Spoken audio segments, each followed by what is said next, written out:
Cricket হোক কিংবা football, বর্তমানে খেলা শুরুর আগে জাতীয় সঙ্গীতের সময় খেলোয়াড়দের সঙ্গে দেখা যায় একজন করে শিশু।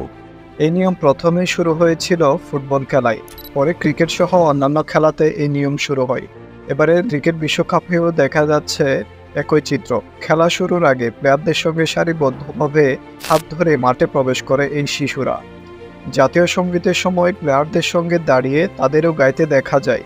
কিন্তু কেন এমনটা করা হয়, এই শিশুদের কি বলা হয়, তার উত্তর অজানা অনেকের। এর পেছনে একাধিক কারণ রয়েছে। বেশিরভাগ সময় এই শিশুরা আসেন বিভিন্ন এনজিও ও অনাথ আশ্রম থেকে, যারা কিনা অনাথ, দরিদ্র অথবা নানা সুবিধা থেকে বঞ্চিত।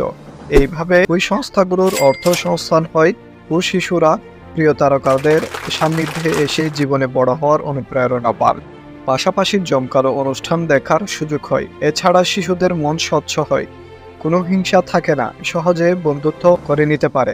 তাই শান্তির বার্তা দিতে প্লেয়াররাও যেন স্বচ্ছভাবে ক্রিকেট খেলে, প্রতিপক্ষকে বন্ধু মনে করে। সে কারণেও শিশুরা থাকেন বলে মনে করেন অনেকেই।